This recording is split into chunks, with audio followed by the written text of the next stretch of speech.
but I was really surprised. The insulin stopped and now the sugar level has come 7 point. 9.9 ಒಂದು ತಿಂಗಳಿಗೆ 7.5 ಬಂತು. ಸೊಪ್ಪು ಅಂದರೆ ದೂರ ಹೋಗ್ತಾರೆ, ಅವರ ಮನೆಯವರೆಲ್ಲ ನನಗೆ ಹೇಳ್ತಾ ಇರ್ತಾರೆ. ಎರಡನೇದು ಇನ್ನು ಕೆಲವು ಅಲ್ಲದೆ ಇರೋದಿಲ್ಲ. ಸೊ ಆದ್ರಿಂದ ಇದು ಒಂಥರ ಮಹಾ ಅಮೃತ ಅಂತ ಅನ್ಬೋದು. ನಾವು ಒಂದು ಸರಿ ಬೇಯಿಸ್ಕೊಂಡ್ಬಿಡ್ಬೇಕು, ಬೇಯಿಸ್ಬಿಟ್ಟು ಆ ನೀರು ತೆಗೆದುಬಿಡ್ಬೇಕು. ಈಗ ಇದು ಆಟೋಮೆಟಿಕ್ಲಿ ಕಿಡ್ನಿ ಪೇಷಂಟ್ಸ್ ಎಲ್ಲ ಪೇಷಂಟ್ಸ್ಗೂ ಹೆಲ್ತಿ ಫುಡ್ ಆಯ್ತು ನೋಡಿ. ಈಗ ಆಯ್ತು, ಇದು ಎಲ್ಲ ಫ್ಯಾಮಿಲಿ ಆಗೋಯ್ತು. ಇಂಪಾರ್ಟೆಂಟ್ ಪೇಷಂಟ್ಗೆ ಇದು ಫ್ಯಾಮಿಲಿ ಊಟನೇ ಆಯ್ತು, ಪೇಷಂಟ್ ಸಪ್ರೇಟ್ ಇಲ್ಲ. ಎಸ್ ಸರ್, ರೆಡಿ ಆಯ್ತು.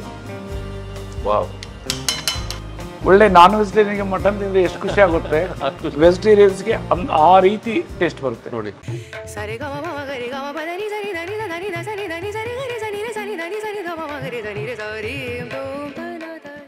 ವೀಕ್ಷಕರೇ ನಮಸ್ಕಾರ. ಮತ್ತೊಮ್ಮೆ ಬಂದು ನಾವು ನಿಮ್ಮ ಮುಂದೆ, ಯಾಕೆಂದರೆ ಡಾಕ್ಟರ್ ಎಸ್ ಎಂ ರಾಜು ಅಂತಂತ ಒಂದು ಮಾಹಿತಿ ಕೊಡೋಕೆ ರೆಡಿ ಆಗ್ಬಿಡ್ತಾರೆ. ಭಾನುವಾರ ಬಂತಂದರೆ ಸರ್ ನಮಸ್ಕಾರ. ಸರ್ ನಮಸ್ಕಾರ. ನೀವಂದ್ರಿ ಡಯಾಬಿಟಿಕ್ಸ್ ಇರ್ತದೆ, ಆಮೇಲೆ ಏಜ್ ಪ್ರಾಬ್ಲಮ್ಮು ಏನು ಮತ್ತೇನು ಪ್ರಾಬ್ಲಮ್ ಗೊತ್ತಿಲ್ಲ, ಹಲ್ಲು ಹೋಗ್ಬಿಟ್ಟಿರ್ತದೆ, ಹಲ್ಲಿರಲ್ಲ, ಅಂಥವ್ರಿಗೆ ಪೌಷ್ಟಿಕಾಂಶದ ಆಹಾರ ಬೇಕು. ಅದು ಯಾವ ರೀತಿ ಮಾಡ್ಕೋಬೇಕಂದ್ರೆ ಗೊತ್ತಿರಲ್ಲ. ಎಷ್ಟು ಬೇಕಷ್ಟು ಅನ್ನ ತಿನ್ಬಿಡೋದು, ಎಷ್ಟು ಬೇಕಷ್ಟು ಮುದ್ದೆ ತಿನ್ನೋದು, ಏನು ಬೇಕಾದ್ರೆ ತಿನ್ನೋದು. ಅನ್ನ ಈಸಿ ಅಲ್ಲ, ಈಸಿ. ಮುದ್ದೆ ಈಸಿ ನುಂಗೋದಿಕ್ಕೆ, ಅನ್ನ ಈಸಿ ನುಂಗೋದಿಕ್ಕೆ. ನುಂಗ್ಬಿಡ್ತಾರೆ. ಇದು ತಿನ್ನಕ್ಕಾಗಲ್ಲ. ಅವಾಗ ಏನು ಮಾಡ್ತಾರೆ, ಎಲ್ಲ ಸ್ವಲ್ಪ ತಿಳಿ ಸಾರು ಅಥವಾ ಮತ್ತೇನಾದರೂ ಖಾರನೋ, ಈ ಚಟ್ನಿ ಪೌಡ್ರ್ ಅವೆಲ್ಲ ಇದೆ, ಅದರಲ್ಲಿ ತಿನ್ಬಿಡ್ತಾರೆ. ಅದರಿಂದ ಏನಾಗುತ್ತೆ, ಆ ಪೌಷ್ಟಿಕಾಂಶ ಸರಿ ಹೋಗಲ್ಲ. ಆಮೇಲೆ ಜಾಸ್ತಿ ಅನ್ನ ಮುದ್ದೆ ಹೋಗೋದ್ರಿಂದ ಅದು ಅನ್ನ ಆಗಲಿ ಮುದ್ದೆ ಆಗಲಿ ಸಿರಿಧಾನ್ಯ ಆಗಲಿ ಡಯಾಬಿಟಿಸ್ ಪೇಷಂಟ್ಸ್ಗೆ ವಿಷ ಅಂತ ಹೇಳ್ತೀನಿ. ಯಾವಾಗ ವಿಷ ಅಂತಂದರೆ 25% ಮೇಲೆ ತಿಂದರೆ. ಅದೆಷ್ಟೋ ಜನ ಹೇಳೋದಿಲ್ಲ, ಎಲ್ಲರೂ ಹೇಳಿದ ಅನ್ನ ವಿಷ, ಆದರೆ ಅನ್ನ ಎಷ್ಟು ಒಳ್ಳೇದು ಗೊತ್ತಾ, ಅದು ಈಸಿ ಡೈಜೆಷನ್ ಆಗುತ್ತೆ. ಏನು ಇಮಿಡಿಯೇಟ್ಲಿ ಶುಗರ್ ಲೆವೆಲ್ ಅಂತೂ ಜಾಸ್ತಿ ಗೊತ್ತಾಗ್ತದೆ. ಬಟ್ ನಾನು ಮಾಡೋದ್ರಲ್ಲಿ ಶುಗರ್ ಲೆವೆಲ್ ಆಗೋದೇನೇ ಇಲ್ಲ, ಎಂಥವುದು ಇಲ್ಲ. ನಾವೇನಂತೀವಿ, ರಾಗಿ ತಿಂದರೆ ಸಿರಿಧಾನ್ಯ ತಿಂದರೆ ಶುಗರ್ ಬರಲ್ಲ, ಅದು ಇದಾಗುತ್ತೆ ಅಂತ. ಟೆಕ್ನಿಕಲಿ ಸ್ಪೀಕಿಂಗ್ ಎಲ್ಲದರಲ್ಲೂ 70% ಇರುತ್ತೆ. ಏನು ಕಾರ್ಬೋಹೈಡ್ರೇಟ್ಸು ಅಂದರೆ ಅದು ಶುಗರ್ಸ್. ಅವರಿಗೆ ಎಸ್ಪೆಷಲಿ ಮುದ್ದೆ ಸಿರಿಧಾನ್ಯ ತಿನ್ನೋರಿಗೆ ಬಿಫೋರ್ ಆಫ್ಟರ್ ನಾರ್ಮಲಾಗಿ ತೋರಿಸ್ತಾ ಇರ್ತದೆ. ಆದರೆ HbA1c ಅದನ್ನು ನಾವೇನು ನೋಡೋದು ಖತರ್ನಾಕ್ ಅಂತ ಅನ್ನೋದೆಲ್ಲ ಏರ್ತಾ ಇರ್ತೈತೆ. ಆಮೇಲೆ ಇಂಟರ್ನಲ್ ಆರ್ಗನ್ಸಲ್ಲಿ ಬಾಡಿ ಪೇಯ್ನು, ನ್ಯೂರೋಪತಿ ಇದ್ದವ್ರಿಗೆ, ಆಮೇಲೆ ರೆಟ್ನೋಪತಿ ಬಂದರೆ ಕಣ್ಣೆಲ್ಲ ಮಬ್ಬು, ಆಮೇಲೆ ಆ ನ್ಯೂರೋಪತಿ ಇರೋದಕ್ಕೆ ಪಾದ ಉರಿ. ನಾನೆಲ್ಲ ಫುಡ್ ಹೇಳೋದು ಪ್ರಿವೆನ್ಷನ್ ಮಾಡೋದಕ್ಕೆ. ಸೊ ಈಗೇನು ಹೈದ್ರಾಬಾದಲ್ಲಿ ನೆನ್ನೆ ಇದ್ದೆ, ವೆರಿ ಟಾಪ್ ಇಂಡಸ್ಟ್ರಿಯಲಿಸ್ಟ್. ಸರ್ ನಮ್ಮಮ್ಮಗೆ ಹಲ್ಲುಗಳಿಲ್ಲ, ಯಾವ ರೀತಿ ಮಾಡಬೇಕು ಅಂತ. ಸೊ ಇಲ್ಲೇನು ಅಂತಂದರೆ ದ ಮೋಸ್ಟ್ ಇಂಪಾರ್ಟೆಂಟು, ಯಾರೇ ಇರಲಿ ಹೊಟ್ಟೆಗೆ ಹೆಚ್ಚಾಗಿ ಫೈಬರ್ ತುಂಬಬೇಕು. ಕರೆಕ್ಟು. ಆ ಫೈಬರ್ ತುಂಬಿದಾಗ ಮಲ್ಟಿಪಲ್ ಯೂಸೇಜ್ ಆಗುತ್ತೆ. ವೀಕ್ಷಕರಿಗೆ ನಿಮಗೆ ಗೊತ್ತಾಗಬೇಕು ಅಂದರೆ ಸರ್ ಹೇಳ್ತಿರೋದು ಏನಂದರೆ, ಬಾಯಲ್ಲಿ ಹಲ್ಲಿಲ್ಲ ಅಂದ್ಬಿಟ್ಟು ನಾವು ಏನೋ ಈಸಿಯಾಗಿ ನುಂಗುವಂಥದ್ದು, ಈಸಿಯಾಗಿ ಅಗಿಯುವಂಥದ್ದು ನಾವು ತಿಂದ್ಬಿಡ್ತೀವಿ. ಅದು ಏನೇ ಆಗಿರ್ಬೋದು, ಅದು ಆರೋಗ್ಯಯುತವಾಗಿ ಇರೋದಿಲ್ಲ. ಅದಕ್ಕೆ ಇವತ್ತು ಅಂಥ ಒಂದು ಆಹಾರ ನೀವು ತೋರಿಸಬೇಕು ಅಂತ ಬಂದಿದ್ದೀವಲ್ಲ. ಡಯಾಬಿಟಿಸ್ ಟೆಸ್ಟ್ ಮನಿ ಹೇಳ್ತೀನಿ. ಅವ್ರ ಹೆಸರು ಮ್ಯಾಕ್ ಫರ್ನಾಂಡಿಸ್ ಅಂತ. ಏನು ಏಜ್ ಸರ್? 53. Uncontrol diabetes. ಯಾವಾಗಲೂ ಸಹ ಇನ್ಸುಲಿನ್ ರೈಸ್ ಮಾಡ್ತಾನೆ ಇದ್ದಾರೆ. ಅಲ್ಟಿಮೇಟ್ಲಿ ನೈಟ್ ಟೈಮು ಬಿಫೋರ್ ಒಂದು ಇನ್ಸುಲಿನ್ನು, ಆಫ್ಟರ್ ಒಂದು ಇನ್ಸುಲಿನ್ನು. HbA1c 9.9, ಆಮೇಲೆ ಫಾಸ್ಟಿಂಗ್ 330+. ಈ ಒಂದು ನನ್ನ ಒಂದು ಆಹಾರ ಪದ್ಧತಿ ಮಾಡಿ ನಿಮಗೆ ಆಶ್ಚರ್ಯ ಅನಿಸುತ್ತೆ. 9.9 ಒಂದು ತಿಂಗಳಿಗೆ 7.5 ಬಂತು. ಆವರೇಜ್ ಶುಗರ್ ಲೆವೆಲ್ಲು ಆಲ್ಮೋಸ್ಟ್ 150-170 ಬಂತು. And first day it self ನಾನು ಟ್ರೀಟ್ಮೆಂಟ್ ತೊಗೊಂಡಾಗ ಇನ್ಸುಲಿನ್ ಬಿಟ್ಬಿಟ್ರು 45 ಯೂನಿಟ್ಸ್. ಫಸ್ಟ್ ಬಂದು ನನಗೇನು ಟೆಸ್ಟ್ ಮನಿ ಕೊಟ್ಟರು, ಎಲ್ಲ ಆಲ್ಮೋಸ್ಟ್ ನಾರ್ಮಲ್ ಆಯಿತು. ಈಗ ಹೇಳಿದೆ ಟ್ಯಾಬ್ಲೆಟ್ಸ್ ಬಿಟ್ಬಿಟ್ರಿ ಅಂತ. ಇತ್ಲ ಮನೆ ಮದ್ದಲ್ಲ ಅಂತ. ಅದು ಯಾವಾಗ ಅಂದರೆ ಸೀರಿಯಸ್ ಆದಾಗೇನೆ ಗೊತ್ತಾಗ್ತದೆ ನೋಡಿ. ಸೊ ಅದಕ್ಕೆ ನಮ್ಮಲ್ಲಿ ಏನಾಗಿದೆ ಅಂದರೆ ಒಂದೊಂದು ಟೈಮು ಹೈಲಿ ಎಜುಕೇಟೆಡ್ಸ್ ಅವ್ರಿಗೆ ಪ್ರಾಬ್ಲಮ್ ಬಂದಾಗೇ ಅವರು ಅದ್ರ ಬಗ್ಗೆ ಆಲ್ಟರ್ನೇಟಿವ್ ಯೋಚನೆ ಮಾಡ್ತಾರೆ. ಆಯುರ್ವೇದ ಅದೇ ಹೇಳೋದು, ಆಹಾರನೇ ಪರಮ ಔಷಧಿ ಮತ್ತು ರುಚಿಕರವಾಗಿ ಬ್ಯೂಟಿಫುಲ್ ಆಗಿ ಅದು ಹೇಗಿರ್ತದೆ ಅನ್ನೋದು ನಾನು ಪ್ರಿಪೇರ್ ಮಾಡೋದು. ಅದರಲ್ಲಿ ಆಪ್ಷನ್ಸ್ ಇದೆ.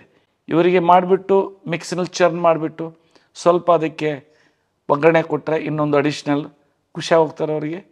ಹಲ್ಲಿಲ್ದವ್ರಿಗೆ ಅದು ಎಸ್, ಅಲ್ಲಿರೋರಿಗೆ ಅಮೃತ. ಪ್ಲಸ್ ಅಲ್ಲಿರೋರ್ಗೂ ಸಹ ಈಸಿ ತಿನ್ನೋಗ್ಬೇಕು. ಅವಸರ ತಿಂದರೆ ಎಲ್ಲ ಸಿಕ್ಕಾಕೊಳ್ಬೋದು. ಸೊ ಅವ್ರೇನು ಮಾಡಿ ಮಿಕ್ಸ್ ಮಾಡ್ದ ಸ್ಟೈಲ್ ಆಗಿ ಸ್ಪೂನಲ್ಲಿ ರೈಸ್, ಅದನ್ನು ರೈಸ್ 25%, 30% ಇದನ್ನು ಮಿಕ್ಸ್ ಮಾಡಿದ್ರೆ ಬ್ಯೂಟಿಫುಲ್ ಆಗಿರ್ತದೆ. ಹೆಂಗೆ ಬರುತ್ತೆ ನೋಡ್ಬಿಡೋಣ.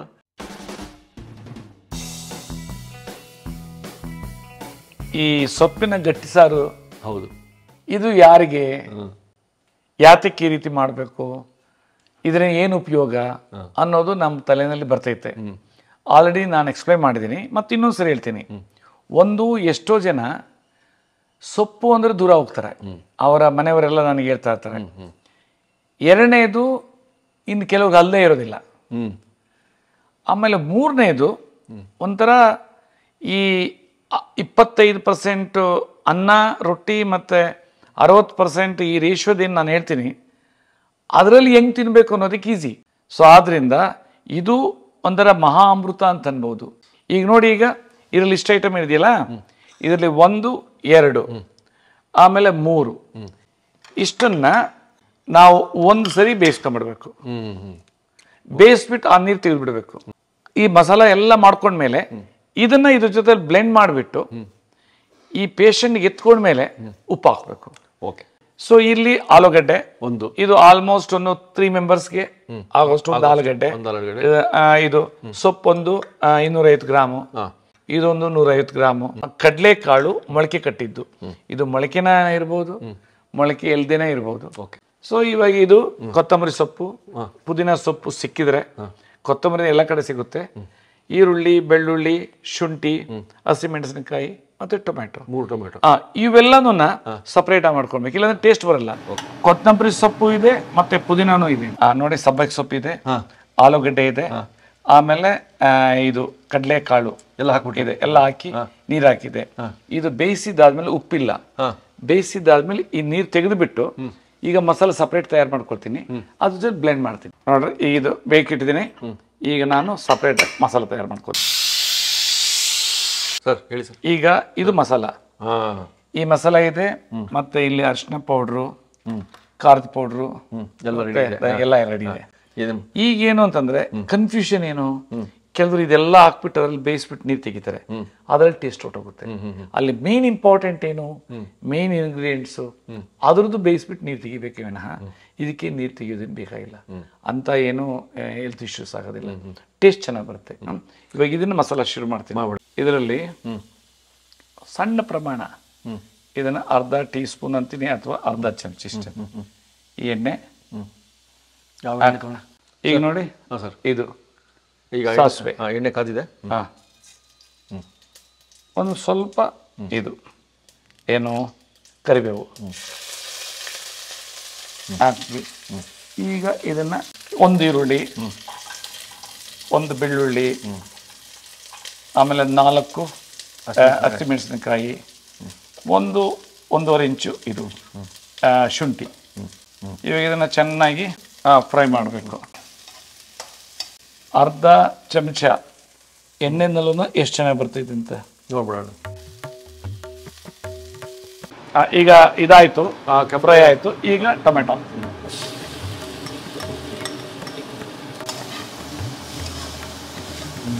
ಅರಿಶಿನ ಪೌಡ್ರ್ ಒಂದು ಸ್ವಲ್ಪ, ಅರ್ಧ ಚಮಚ ಖಾರದ ಪುಡಿ ಒಂದು ಸ್ವಲ್ಪ, 1/4 ಚಮಚ ಧನಿಯಾ ಪೌಡ್ರು, ಧನಿಯಾ ಪೌಡ್ರು ಅಷ್ಟು 1/4 ಚಮಚ,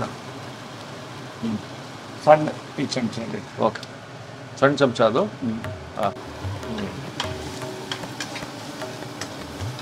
ನೋಡಿ, ಇದು ಬೆಂದಿದೆ. ಸಪ್ರೇಟ್ ಮಸಾಲ ತಯಾರು ಮಾಡಿಕೊಂಡೆ. ಈಗ ನೋಡಿ, ಈಗ ಇದನ್ನ ನೀರನ್ನ ತೆಗೆದುಬಿಡಬೇಕು. ನೀರು ತೆಗೆದುಬಿಟ್ಟು, ಎಸ್ ಸರ್. ಈಗ ಇದು ಆಟೋಮೆಟಿಕ್ಲಿ ಕಿಡ್ನಿ ಪೇಷಂಟ್ಸ್, ಎಲ್ಲ ಪೇಷಂಟ್ಸ್ಗೂ ಹೆಲ್ತಿ ಫುಡ್ ಆಯಿತು. ಸ್ವಲ್ಪ ಹೊತ್ತಾಗಿ ಎಲ್ಲದನ್ನ ಕರೆಕ್ಟಾಗಿ ಮಸಾಲೆ ಹಿಡಿದ ಮೇಲೆ ಪೇಷಂಟ್ ಎಷ್ಟು ಬೇಕು ಅಷ್ಟೊಂದು ತೆಗೆದ ಅದನ್ನು ಮಿಕ್ಸಿನಲ್ಲಿ ಸ್ಮೂತ್ ಮಾಡ್ಕೊಂಡ. ಯಾರಿಗೂ ತಿನ್ನಬೇಕು ಅವ್ರಿಗೆ, ಆ ಪೇಷಂಟ್ಗೆ ಅವ್ರಿಗೆ ಎಷ್ಟು 1 ಸ್ಪೂನ್ ಬೇಕು, 1-2 ಸ್ಪೂನ್ ತಗೊಂಡು ನೋಡಿ ಈಗ ಆಯ್ತು. ಇದು ಎಲ್ಲ ಫ್ಯಾಮಿಲಿ ಆಗೋಯ್ತು. ಇಂಪಾರ್ಟೆಂಟ್ ಪೇಷಂಟ್ಗೆ ಇದು ಫ್ಯಾಮಿಲಿ ಊಟನೇ ಆಯ್ತು, ಪೇಷಂಟ್ ಸಪ್ರೇಟ್ ಇಲ್ಲ. ಇವಾಗ ಇದರಲ್ಲಿ ಇಷ್ಟು ಬೇಕು ಅಂತ ಇಟ್ಕೊಂಡು 1 ಸೌಟ್ ಅಥವಾ 2 ಸೌಟ್. ಈ 1 ಸೌಟಿಗೆ ಉದಾಹರಣೆಗೆ ನಾವು ತೋರಿಸ್ತೀವಿ. ಹಾಕೊಂಡ್ಬಿಟ್ಟ ಇಷ್ಟೇ ಸಾಕು. 2 ಸೌಟ್ ಇದು. ಇವಾಗ ಇದು ಮನೆಯವರೆಗೆ, ಇದು ಇದಕ್ಕೆ ಉಪ್ಪು ಹಾಕೊಳ್ಬಹುದು. ಇವಾಗ ಇವರು ಇದನ್ನ ಪೇಸ್ಟ್ ಮಾಡಿಬಿಟ್ಟು ಇದನ್ನ ರೊಟ್ಟಿ ಆಗಲಿ ಅನ್ನ ಆಗಲಿ ಏನೇ ಆಗಲಿ ಅದ್ರಲ್ಲಿ ತಗೊಳ್ಳೋ ಹೊತ್ತಿನಲ್ಲಿ 1 ಗ್ರಾಮ್ ಉಪ್ಪಿನ ಪಾಕೆಟ್ ಯೂಸ್ ಮಾಡಬೇಕು. ನೋಡಿ ಒಳ್ಳೆ ಬೆಲ್ಲನ ಇದನ್ನ ಇಲ್ಲ ಸೊಪ್ಪು ಗೊಜ್ಜು ಅನ್ಬಹುದು, ಗಟ್ಟಿ ಸಾರು ಅನ್ಬಹುದು. ಇವಾಗ ಇದನ್ನ ಮಿಕ್ಸ್ ಮಾಡ್ಕೊಂಡು ತಿಂದ್ರೆ ಗೊತ್ತೇ ಆಗಲ್ಲ ಹೊಟ್ಟೆಲಿ ಹೋಗೋದು. Full fibre, full nutrients value. ಇದಕ್ಕೆ 1 ಗ್ರಾಮ್ ಉಪ್ಪನ್ನ ಇದು ಮಾಡಬೇಕು. ಎಲ್ಲ ಎನಾರ್ಮಸ್ ಫೈಬರ್, ಆಮೇಲೆ ಕರೆಕ್ಟ್ ಬ್ಲೆಂಡ್ ಆಗೋಗ್ಬಿಡ್ತೈತೆ.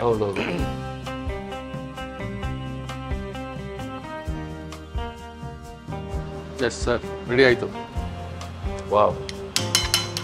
ಈಗ ನೋಡಿ ನಾನು ಸ್ವಲ್ಪ ಉಪ್ಪು ಹಾಕೊಂಡು ನಾನೇ ಟೇಸ್ಟ್ ಮಾಡ್ತೀನಿ. 1 ಗ್ರಾಮ್ ಉಪ್ಪು.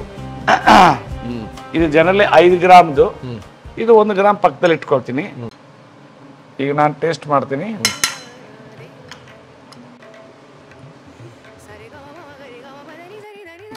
ಸೂಪರ್. ಹೇಗಿದೆ ಅಂದ್ರೆ ನೋಡಿ, ಒಳ್ಳೆ ನಾನ್ ವೆಜಿಟೇರಿಯನ್ಗೆ ಮಟನ್ ತಿಂದ್ರೆ ಎಷ್ಟು ಖುಷಿ ಆಗುತ್ತೆ, ವೆಜಿಟೇರಿಯನ್ಸ್ಗೆ ಆ ರೀತಿ ಟೇಸ್ಟ್ ಬರುತ್ತೆ ನೋಡಿ. ಅಂದ್ರೆ ವೆಜಿಟೇರಿಯನ್ ಅಲ್ಲಿ ಎಷ್ಟು ಟೇಸ್ಟ್ ಇರುತ್ತೆ ಅಂದ್ರೆ ನೋಬಡಿ ಕ್ಯಾನ್ ಇಮ್ಯಾಜಿನ್. ಇದು ಸಬ್ಬಕ್ಕಿ ಸೊಪ್ಪಿನ ಗಟ್ಟಿ ಸಾರು. ಸಬ್ಬಕ್ಕಿ ಸೊಪ್ಪಿನ ಗಟ್ಟಿ ಸಾರು ತರ ಇದು. ಸೂಪರ್. ಸಬ್ಬಕ್ಕಿ ಸೊಪ್ಪಿನ ಗಟ್ಟಿ ಸಾರು. What's your good name? Mark Fernandez. Wonderful. Yeah. Your age? 52. 52. You are from which place? From Bangalore. I had sugar from past 12 years. From 12 years he had a sugar and the doctor kept giving the insulin. Never ending it was. The insulin was 3 times used to take every day, 3 times insulin. Morning 20 units I guess. 22 units. And the evening before the food 18 units. After the food 14 units. And whenever I go to Philomena's for the test, the doctor will be I'll be crying and telling him, but doctor will tell, we'll see ma, we'll see. This you take, I have to increase the insulin. But it was never ending story in our life, in my husband's life. But after the first time we came last month, November 9th I came here. After taking, doctor and Raju sir said, stop this insulin, don't want. I was so happy that Raju sir said to stop the insulin. But I was really surprised. The insulin stopped and now the sugar level has come 7 point. I don't know, maybe the next month, after month, it'll become normal. I'm so happy. First thing, I'll thank my God. And next to Raju sir, I used to get tiredness and all. After coming here, I don't feel that tiredness at all. And the proper sleep. Yeah, I used to get proper sleep also. Really, I'm telling you, first thank to my God, then to Raju sir.